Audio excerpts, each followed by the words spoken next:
Damos vuelta de página aquí en La Inquietud por CNN Radio Rosario. Tiene la deferencia de atenderme, está del otro lado de la línea. Es doctor en ciencia política, es profesor universitario, es responsable de formación y de relaciones internacionales en el Instituto Juan de Mariana en Madrid, España. Es además un amigo, no es otro que Eduardo Fernández Luinia. Eduardo, ¿cómo estás? Garra Tebas te saluda.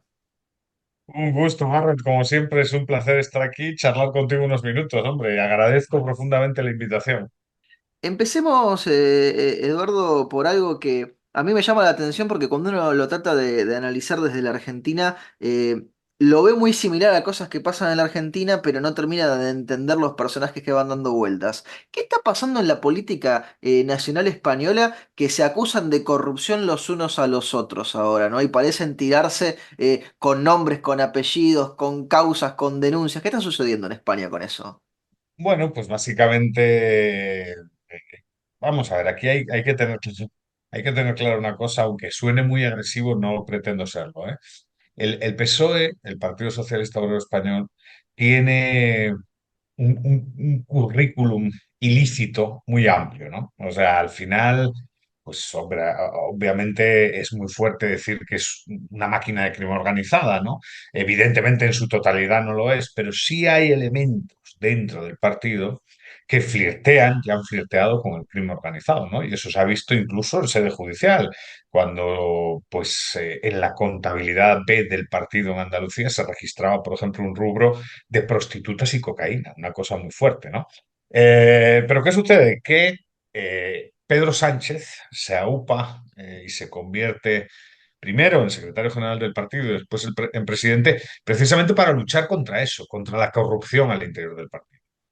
Y resulta que su gobierno ha dejado un rastro de corrupción importantísimo, ¿no? Sobre todo aprovechando, como en un gran número de países, un gran número de gobiernos, la pandemia del COVID, Claro. ¿no? Todo explota a raíz de, bueno, los problemas asociados a la compra de material sanitario en el COVID y los negocios ilícitos que una persona entonces, miembro del equipo de confianza del ministro de Fomento, el señor Ábalos, pues era más o menos el que negociaba las partidas, etcétera, y bueno, se ha demostrado que se ha enriquecido de forma ilícita, ha sido detenido, y a partir de ahí han tirado de la cuerda y resulta que en las reuniones, bueno, no en las reuniones de este señor que se llama Coldo, en otro tipo de reuniones, pero también asociadas a negocios, parece turbios, pues se encontraba la esposa del presidente, ¿no? Mm. Begoña Gómez. Y claro, cuando ya nos ponemos a ese nivel, pues la maquinaria de comunicación al servicio del partido tiene que crear una narrativa contra eso, ¿no? Y el y tú más, ¿no? Y es ahí cuando entran contra la pareja de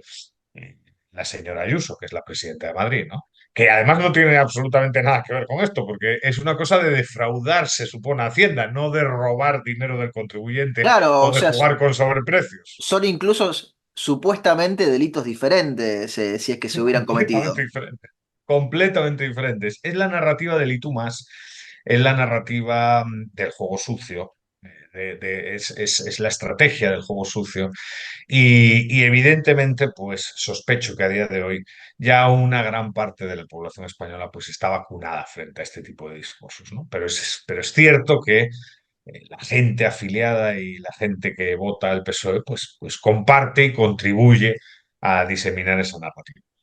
Eduardo, ¿cómo está la economía española? A grandes rasgos, ¿no? Para que nos ubiquemos, porque la pandemia ya ha pasado, ya hemos visto las inflaciones que se produjeron por el gasto público en ese momento, al menos en su mayoría, vimos también los efectos de la guerra y la invasión en Ucrania. ¿Cómo está la economía hoy por hoy en España?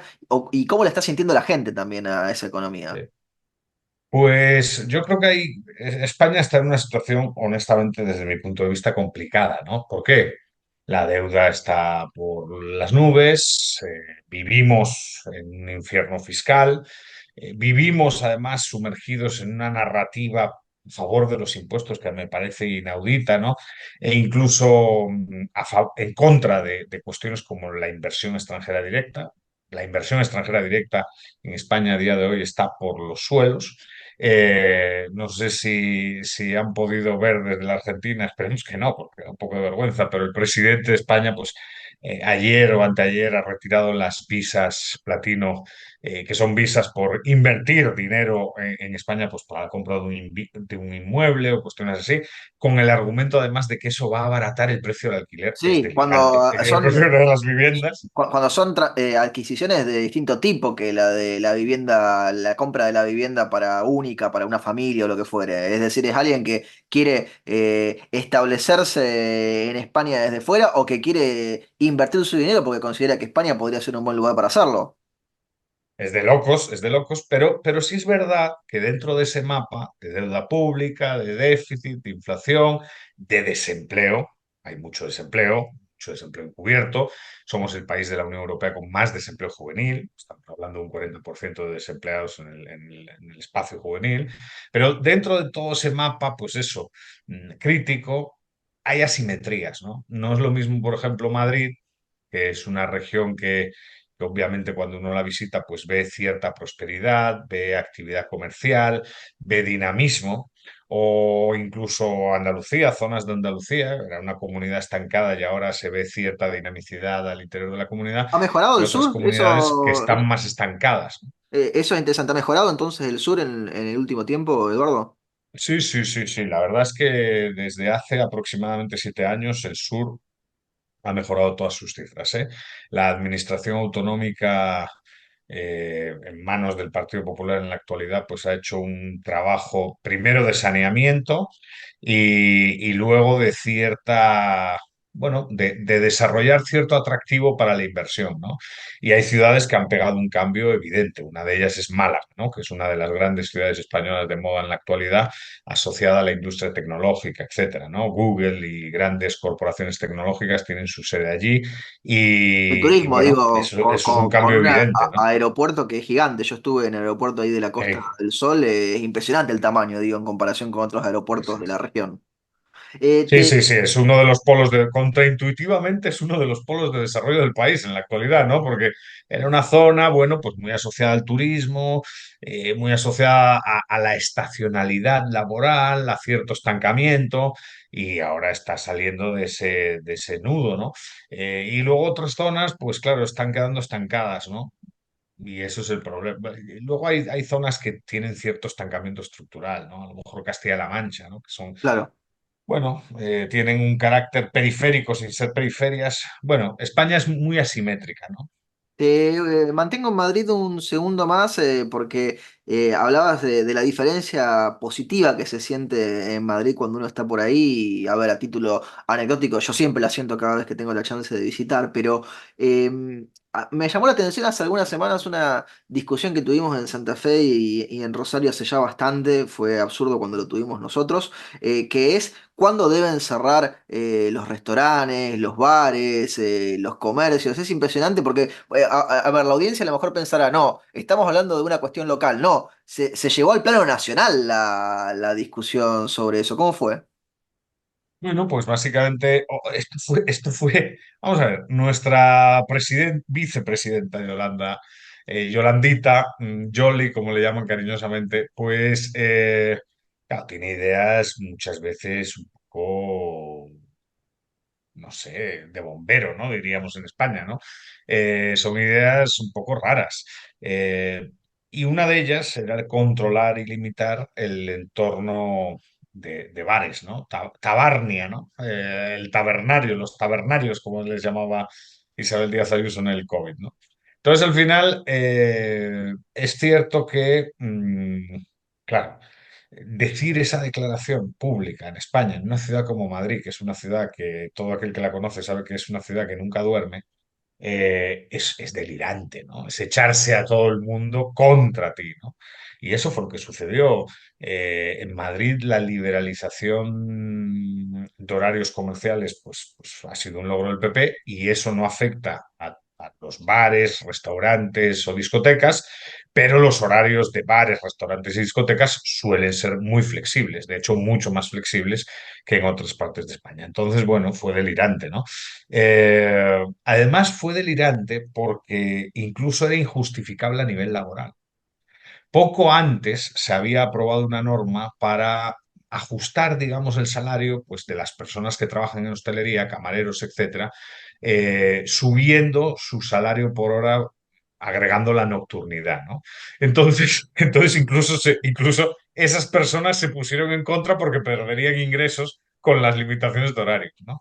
Pero bueno, hay una visión, vamos a ver, en el mundo de Sumar, de Más Madrid, esto ya no es tanto de Podemos, ¿eh? Y mira que Podemos es un peligro público, pero no es tanto una cosa de Podemos, es más de Sumar y Más Madrid. Hay como una narrativa en la actualidad de imponer lo que ellos consideran buena vida, vida saludable, ¿no? Vida sana. Y eso tiene que ver, pues Sí, con no, esto, no, no con fumar, no tomar restringir los alcohol, horarios, no no salir. fumar, no comer carne, no salir. Entonces, esto ya viene desde el Ministerio de Consumo, ¿no? Del señor Garzón, ¿no? O sea, hay en ese partido, en esa organización, una obsesión un poco por imponer un concepto de vida buena. Y cuando digo imponer es utilizar los instrumentos coactivos del Estado para controlar la vida privada de las personas. Entonces, claro, Ahora, afortunadamente, ¿hay España es un país hipocresía? bastante anárquico para ¿Hay eso. hipocresía en ellos, Eduardo? Porque en general la gente que trata de imponer estas cosas después en su vida privada, cuando no los ven, hacen todo eso que quieren que los demás hagan o no hagan. Claro. El ministro en cuestión, que daba lecciones de ecologismo y daba lecciones de no viajar en avión y utilizar el tren, se fue a Nueva Zelanda de luna de miel, gastando un dineral y yendo en avión, claro, y tiene fotos con chuletones. Es que es escandaloso, con chuletones de carne ahí cocinando el fin de semana. Claro, es la doble moral. Y honestamente, Garrett, no te sé decir si es que se autoengañan, porque yo creo que se autoengañan, ¿eh? No creo que sean hipócritas de decir, ellos comen el chuletón, pero en realidad están en contra de la carne roja, ¿no? Es como un drogadicto que está en contra de la droga.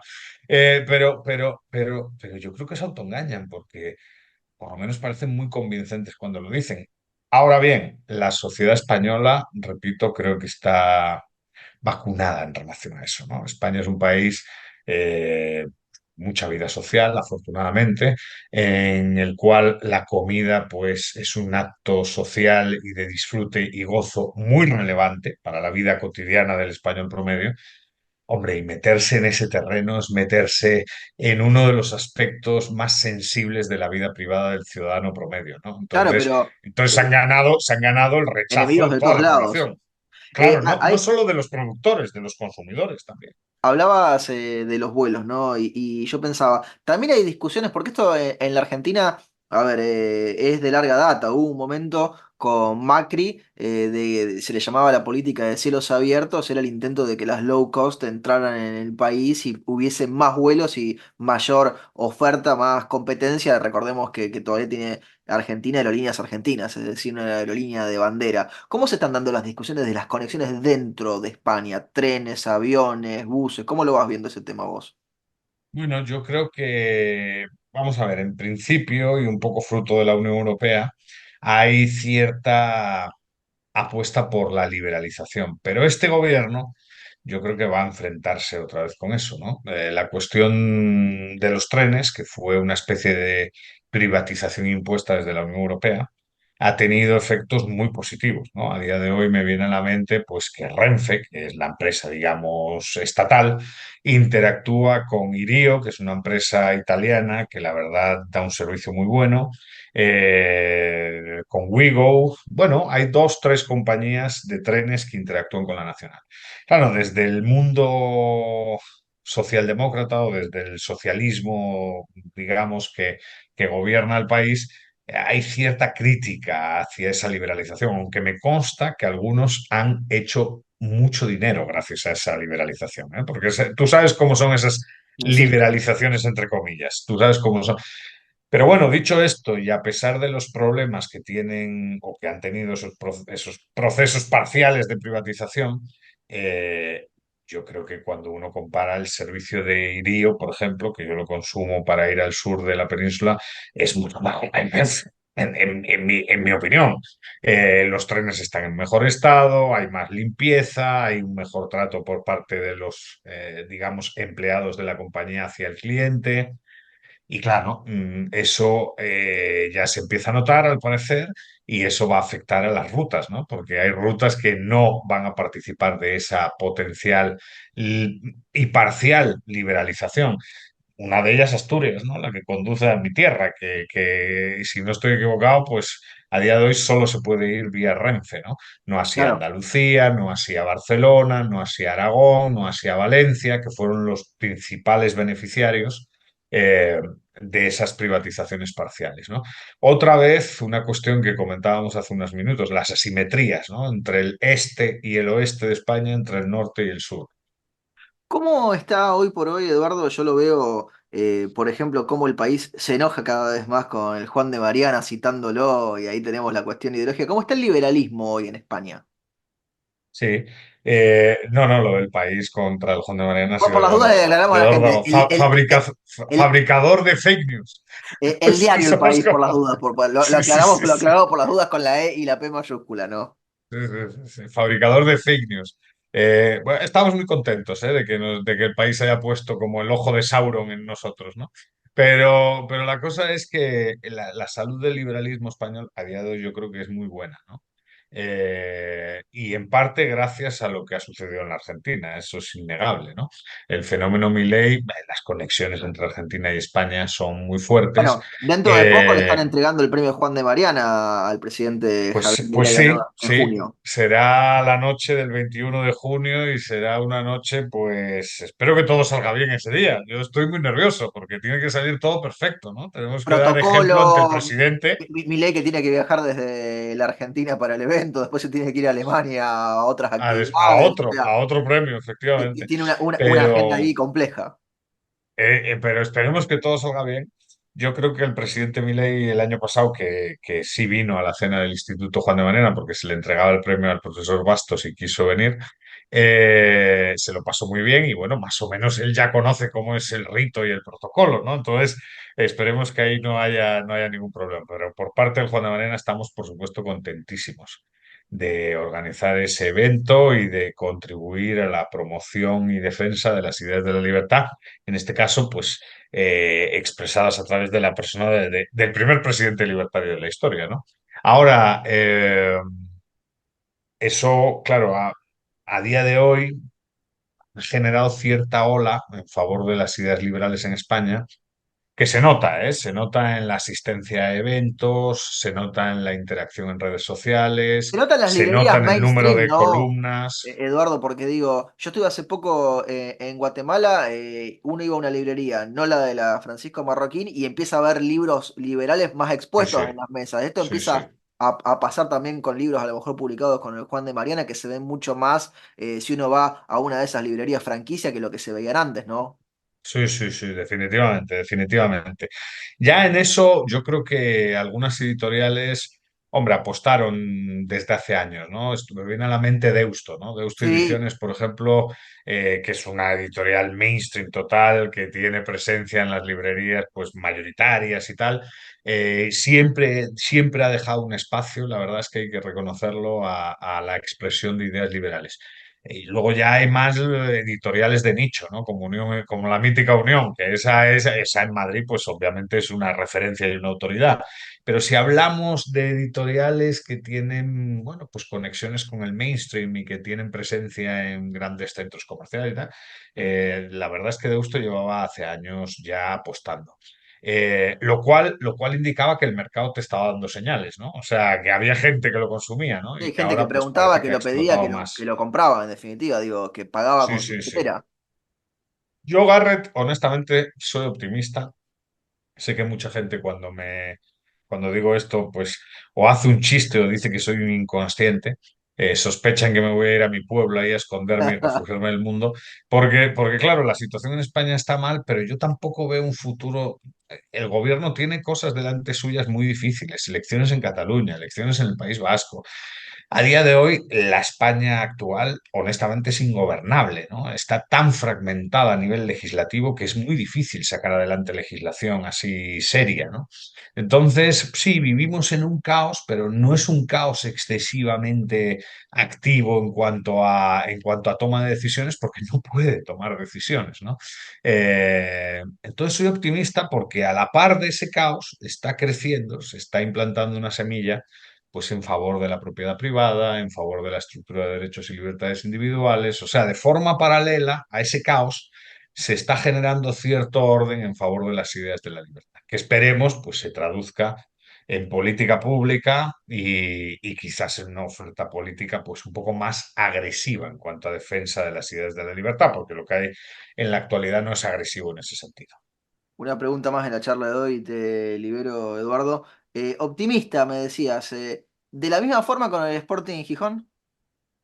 Hombre, vamos a ver, yo con el Sporting quedan 9 finales, ¿no, Garrett? Si no estoy equivocado, 9 finales.